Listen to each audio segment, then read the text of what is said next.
Kita lanjut materi berikutnya yaitu belah ketupat. Belah ketupat adalah bidang datar segi 4 yang memiliki 4 buah sisi yang sama panjang dan sudut-sudut yang berhadapan sama besar, tapi bukan sudut 90 derajat. Perhatikan belah ketupat ABCD berikut. Ya, tanda garis ini itu menyatakan panjang sisinya. Ada 4 tanda garis yang sama, berarti sisinya 4 buah yang sama. Kemudian tanda lengkung ini itu menyatakan besar sudutnya. Ada 2 jenis yang sama. Lengkung yang 1 kali berarti pasangannya lengkung 1 kali. Lengkung yang 2 kali pasangannya yang 2 kali.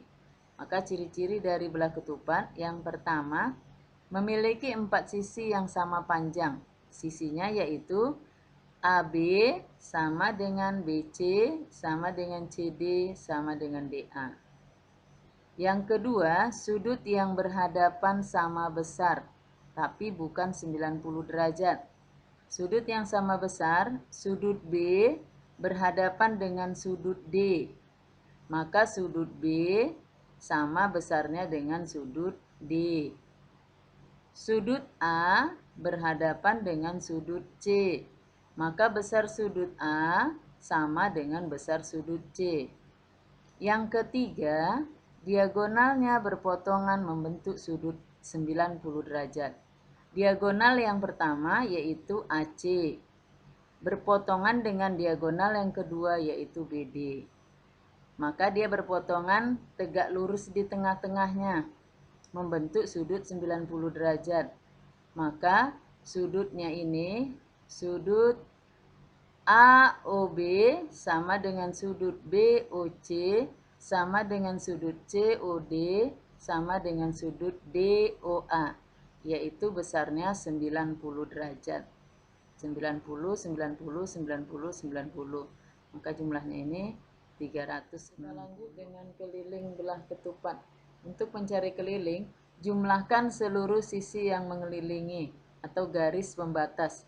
Jadi kalian tidak usah menghafal rumus. Kalau kalian mencari keliling bangun datar yang berupa daerah, kamu jumlahkan saja garis yang membatasinya. Kalau ada 4 garisnya berarti jumlah dari 4 garis itu. Ya, berarti di sini garis AB tambah BC tambah CD dan tambah DA. Panjang sisinya sama, yaitu 3 cm. Maka kelilingnya sama dengan 3 cm tambah 3 cm tambah 3 cm tambah 3 cm. Ada 4. Bisa juga kita singkat menjadi 4 kali 3 cm. Berarti kelilingnya sama dengan 12 cm. Kita lanjut dengan luas. Untuk luas belah ketupat, rumus luasnya diagonal 1 kali diagonal 2 per 2. Perhatikan belah ketupat ABCD ini. Diagonal satunya yaitu BD. Diagonal 2-nya AC. Mau kita ganti juga boleh, ya. Maka luasnya diagonal 1 4 cm kali diagonal 2 5 cm per 2. Maka 4 kali 5 per 2. 4 kali 5 20. 20 per 2 sama dengan 10 cm. Lanjut bangun berikutnya adalah jajar genjang. Jajar genjang adalah bidang datar segi 4 yang memiliki 2 pasang sisi berhadapan yang sejajar dan sama panjang, serta sudut-sudut yang berhadapan sama besar, tapi bukan sudut 90 derajat atau siku-siku. Perhatikan jajar genjang ABCD berikut. Ya, ada kode tanda garis, berarti yang garisnya sama itu sama. Garis 1 dengan garis 1, garis 2 dengan garis 2. Tanda lengkung ini menyatakan sudut. Sudut yang lengkungnya 1 itu sama dengan sudut yang lengkungnya 1. Sudut yang lengkungnya 2 sama dengan sudut yang lengkungnya 2. Jadi ciri-ciri atau sifat-sifat jajar genjang yang pertama, memiliki 2 pasang sisi yang sama panjang dan sejajar. Pasangan sisi yang pertama, AB sejajar dan sama panjang dengan DC. Kalau AB 5, DC juga 5. Yang kedua, pasangan sisi yang kedua, sisi AD sama dengan sisi BC. Kalau AD itu 3, sisi BC juga 3. Jadi dia saling sejajar juga selain sama panjang. Sifat yang kedua, sudut yang berhadapan sama besar. Sudut A berhadapan dengan sudut C, maka besar sudut A sama dengan besar sudut C. Sudut B berhadapan dengan sudut D, maka besar sudut B sama dengan sudut D. Yang ketiga, sifat atau ciri yang ketiga, jumlah sudut yang berdekatan 180 derajat. Di kelas 7 kita sudah belajar sudut-sudut yang berdekatan ini kita sebut dengan sudut sepihak. Sudut A berdekatan dengan sudut B. Maka kalau sudut A kita tambah dengan sudut B, itu jumlahnya sama dengan 180 derajat. Sudut B dengan C berdekatan, maka ditambahkan juga 180 derajat. C dengan D berdekatan, jumlahnya juga 180 derajat. D dengan A dijumlahkan juga jumlahnya 180 derajat. Keliling jajar genjang sama dengan belah ketupat. Untuk mencari keliling, karena dia berupa juga bangun datar, maka keliling jumlahkan seluruh sisi yang mengelilinginya, atau jumlahkan garis pembatas dari bangun tersebut. Ini garisnya ada 4, maka kita jumlahkan ke 4 garis ini.